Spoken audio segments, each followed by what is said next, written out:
El Señor esté con ustedes. Lectura del Santo Evangelio según San Mateo.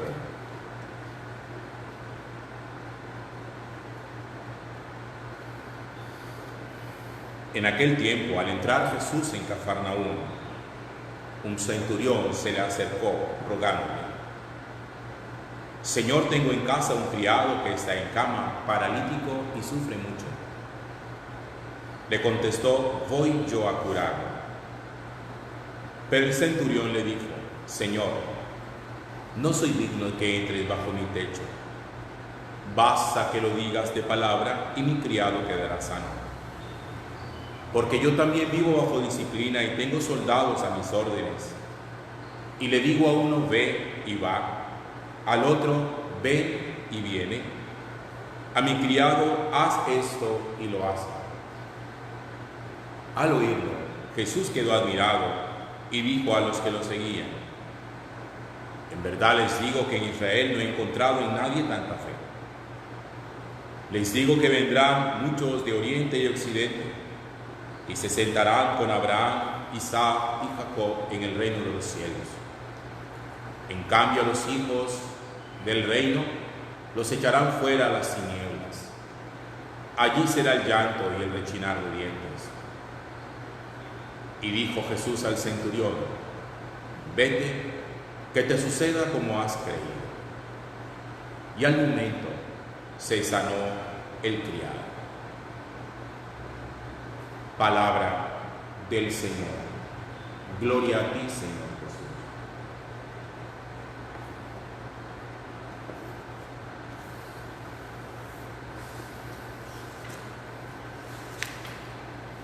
Con el transcurso de los años, el concepto de poderío de una nación varía muchísimo. Hoy, por ejemplo, nosotros creemos, o por lo menos ese es como el sentir común, que las tres grandes naciones, potencias del mundo, son Estados Unidos, Rusia y China. Bien por su economía, bien por su fuerza bélica, por su ejército y por su armamento. Y los tres se disputan, por lo menos desde el punto de vista económico, ir siempre como a la vanguardia, ir siempre como delante de los demás. Dicen que los chinos y los norteamericanos disputan mucho la economía mundial, a ver quién tiene más poder sobre la economía mundial. Y nosotros, en estas naciones tan lejanas, sabemos el influjo económico que una nación como China tiene en nuestra economía, al punto que corre el peligro nuestra economía regional de irse a la quiebra cuando traemos productos, por ejemplo, de la China, que son mucho más económicos. Antiguamente, la grandeza de una nación no estaba medida por su poder económico, estaba medida por su cultura. Por eso, en la época antigua, estamos hablando años antes de la venida de Jesús, nosotros vemos cómo van apareciendo poco a poco culturas que se van imponiendo frente a las otras. Primero fue la cultura babilónica.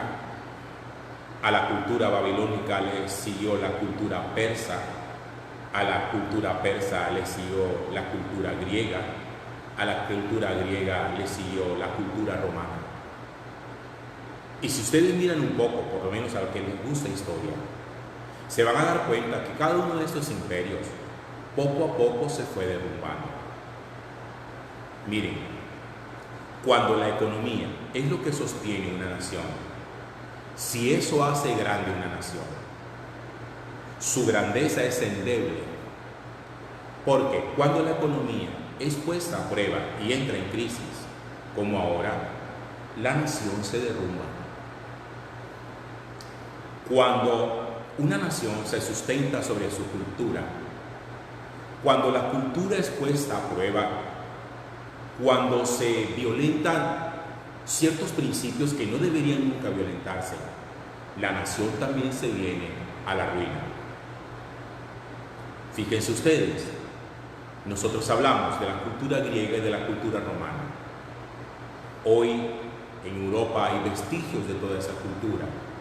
Su arte, toda la pintura, la escultura, los escritos, los grandes filósofos de la antigüedad.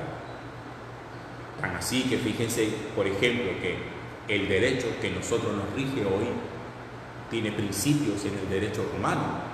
Los fundamentos del derecho están justamente sustentados sobre el derecho romano. Los romanos fueron quienes se inventaron eso. ¿Qué quiero dar a entender con este principio de mi reflexión? Que nosotros nos hemos dado cuenta cómo las naciones se han venido a pique una tras otra, cuando en algún momento aquello que consideraban que era lo que le daba fuerza a su sociedad empieza a ser socavado, cuando uno le empieza a poner dinamita a principios fundamentales de su casa, de su sociedad, de su nación. Los griegos y los romanos se consideraban pueblos muy cultos, tanto así que los pueblos que no pertenecían al imperio romano de aquella época le llamaban bárbaros, porque no tenían esos principios de la civilización. ¿Cuándo empieza el imperio griego a derrumbarse? ¿Cuándo empieza el imperio romano a derrumbarse? Cuando todos esos principios que le hacían una gran nación empiezan a ser socavados y la gente empieza a cuestionar y a decir: eso no vale la pena, eso no sirve, vamos a modernizarnos. Cuando cosas que son principios básicos, fundamentales de una sociedad, de una familia, se socavan o usted les pone dinamita, su familia se derrumba y la nación también se viene a pique.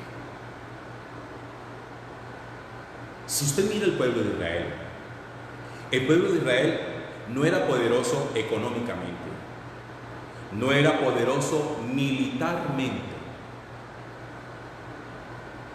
no era poderoso comercialmente.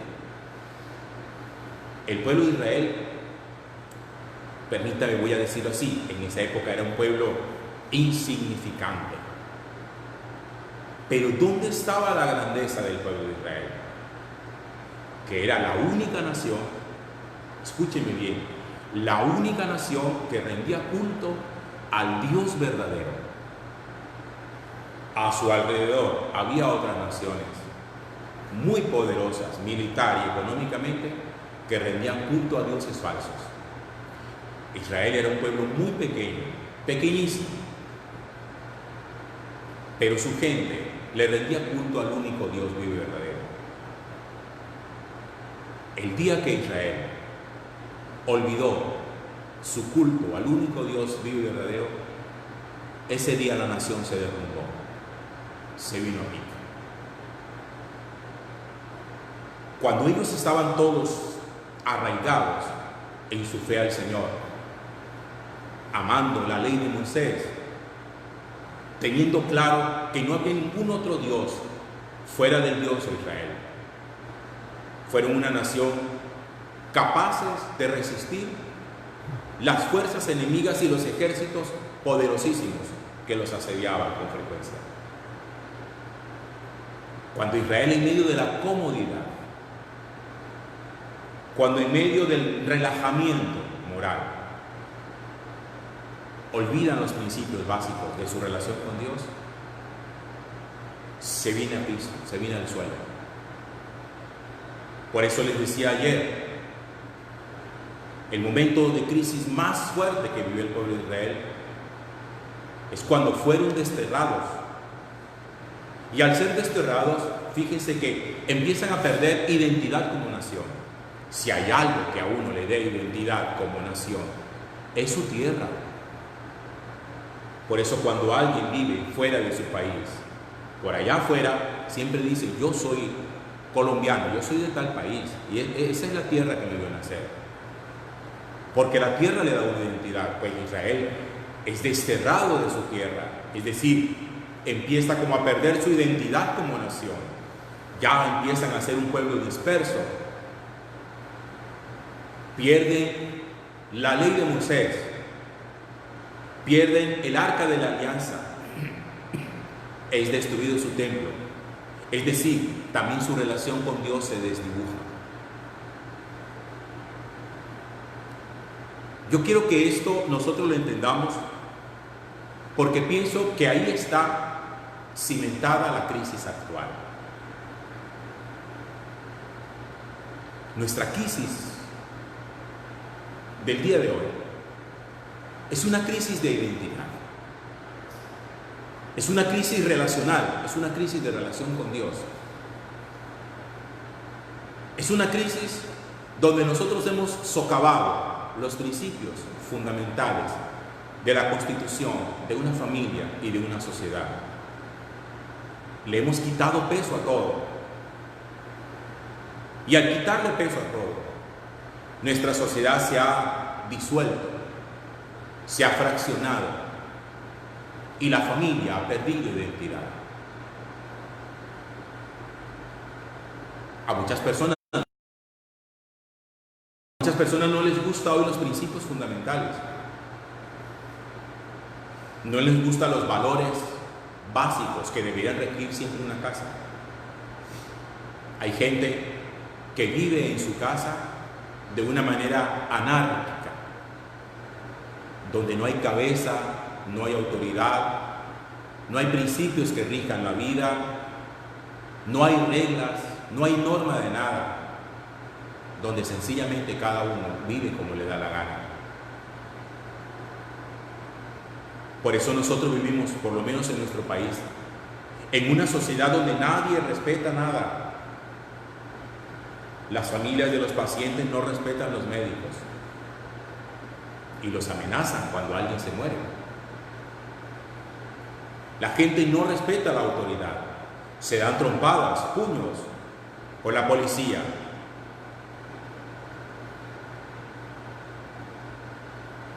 Estamos en una sociedad donde nadie quiere respetar nada, donde todo el mundo quiere decir, yo soy mi propia ley y yo hago lo que a mí me dé la gana. Por eso cuando la nación se destruye, que fue lo que le pasó al pueblo de Israel, yo necesito que ustedes comprendan esto bien. Israel, habiendo sido una nación compacta en su fuerza y en su amor a Dios, fue destruida casi que en su totalidad. La invadieron los babilonios, arrasaron con ella, destruyeron el templo, lo incendiaron, llevaron al destierro a sus reyes, sacrificaban a la gente noble, a la gente más pudiente de la nación. Al final quedaron unos cuantos, todos dispersos por las naciones. Por eso, la primera lectura de hoy del libro de las Lamentaciones, se le conoce también como las Lamentaciones de Jeremías, porque es una especie como de cántico de medio de la tristeza, de angustia y de oración dolida delante de Dios por lo que está pasando.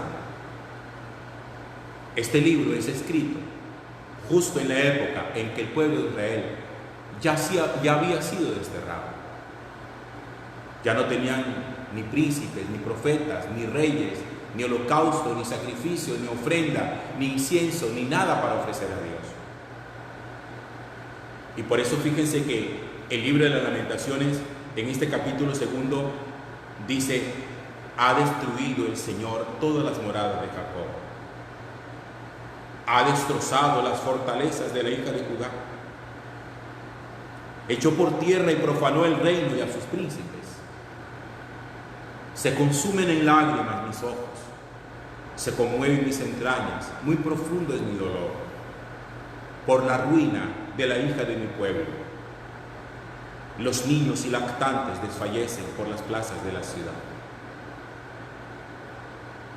Imaginémonos por un momento, frente a esta situación de pandemia que nosotros estamos viviendo, que usted empezara a ver que las gentes que andan por la calle empezaran a caerse desplomadas muertas, donde nadie siquiera se atreve a recoger cadáveres por miedo al contagio.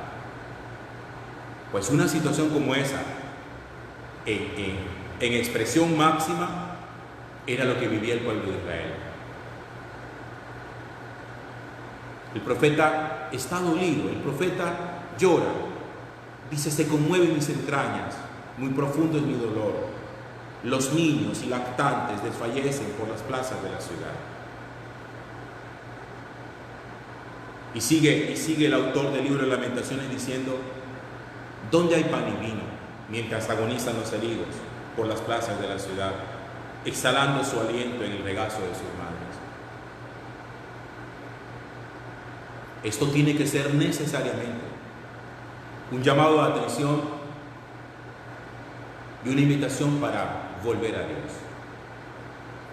Ya no podemos seguir teniendo actitudes arrogantes, actitudes de superioridad, de imposición,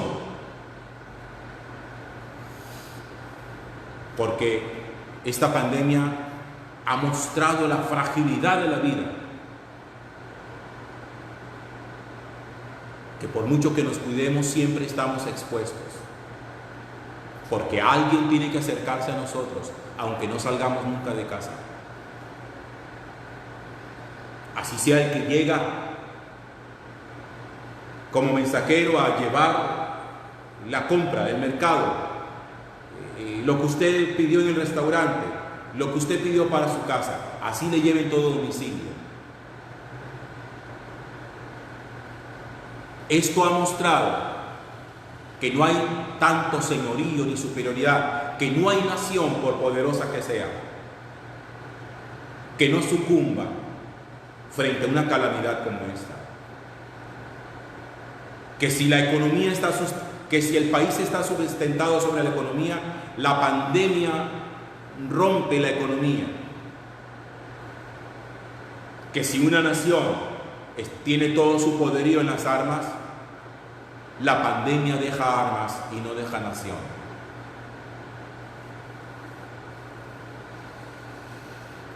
Y que lo único que nos queda es volver nuestro rostro a Dios, pidiendo que tenga misericordia de nosotros.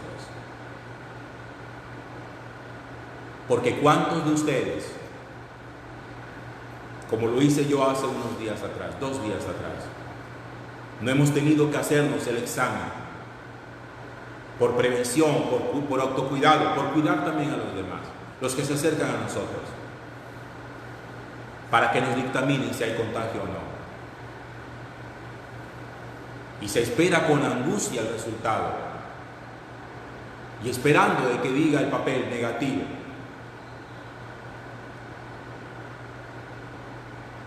Tenemos que bajarnos de ese caballito de combate que tenemos, donde la soberbia, la altanería, la autosuficiencia, aquí no pasa nada, no hay ningún problema, sigamos viviendo la vida como nos dé la gana. Aquí lo importante es tenemos que bajarnos de ese caballo y volver, como Pablo, nuestra mirada a Dios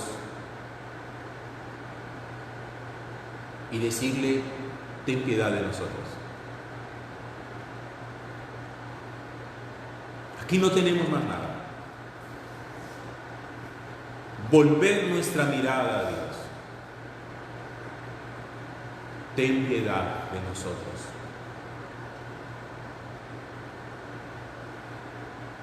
Y usted, ¿sobre qué ha cimentado los principios de su familia?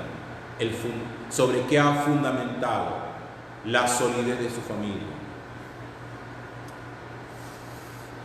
Hay familias que han sustentado su solidez en el apellido, en la alcurnia, en la economía, en el trabajo. Y dicen: somos una familia trabajadora, hemos levantado empresa con esfuerzo y dedicación desde antaño, desde nuestros bisabuelos. Y hoy la familia se ha quebrado.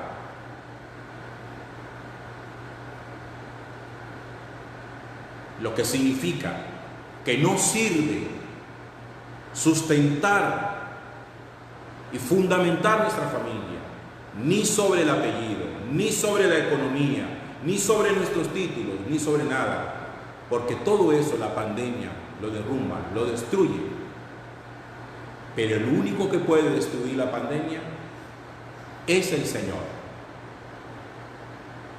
Vuelva a Él, humíllese delante de Él, tenga la grandeza de arrodillarse delante de Dios, sin presunción de ninguna clase, y de seguir diciéndole: ten piedad de nosotros.